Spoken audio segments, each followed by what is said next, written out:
अच्छा, तुझा प्रश्न खूप छान आहे की पालकांना मुलांकडून कॉन्सन्ट्रेशन वाढणं हे अपेक्षित आहे. मुळात कॉन्सन्ट्रेशनची व्याख्याच अशी आहे की कॉन्सन्ट्रेशन हे मुळात प्रत्येकामध्येच आहे, परंतु जनरली ते पाहताना आपल्या आवडीच्या गोष्टीमध्ये पाहायला मिळतं. म्हणूनच तर मुलं एखादा टी व्हीचा प्रोग्राम पाहताना त्यांच्या आवडीचा त्यांना हलवलं तरी ते तिथून दुर्लक्षित होत नाहीत, बरोबर आहे. पण त्यांना न आवडणाऱ्या किंवा न त्याच्या प्रायोरिटीज समजल्यामुळे तिथे ते एकाग्रता त्यांची कमी पडते. तर त्यामुळे ती कमी पडणारी एकाग्रता प्रत्येक गोष्टीमध्ये कशी येईल याच्यासाठी आपल्या थेरपीमध्ये जेव्हा आपण साऊंड थेरपीच्या रिसर्चमधून आलेली सायंटिफिकल थेरपी आहे, ज्याच्याने आपल्या मिडब्रेनमधील मध्यमेंदूमधील ग्रंथी इनॅबल करतो, ज्याला पिनेल ग्लँड म्हणतात.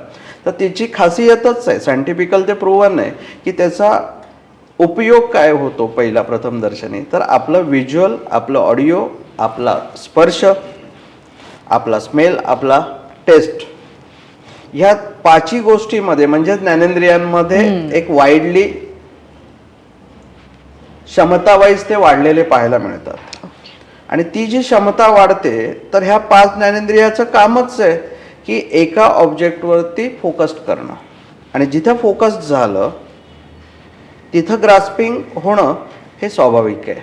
तर त्यामुळे ह्या थेरपीचं प्रूव्हन थेरपी आहे, ज्याच्यातून आपण त्या मुलाचं हे 5ही सेन्स जे आहेत, ज्ञानेंद्रिय जी आहेत, ती एकाग्र करण्यासाठी काम करतो. जे आपण स्पिरिच्युअल विचार केला तर ध्यानाच्या माध्यमातून सुद्धा हे आपण आत्मसात करताना पाहिलेलं आहे. आणि ती ही गोष्ट आपण ह्या थेरपीजमध्ये मुलांपर्यंत देत असतो.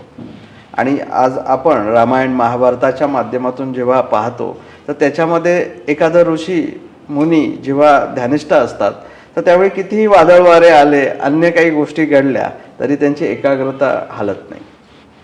मग इतक्या लेवलपर्यंत आपण प्रत्येक मुलाची एकाग्रता घेऊन जाऊ शकतो. आणि मी पालकांना नक्की सांगेन की ही थेरपी 100% आपल्या मुलाची एकाग्रता वाढण्यासाठी काम करेल आणि आपण त्याचा नक्कीच आनंद घ्याल आणि मुलांच्या म्हणजे अकॅडमिक्समध्ये बदल झालेला आपण नक्कीच पाहाल. थँक्यू. Thank you sir.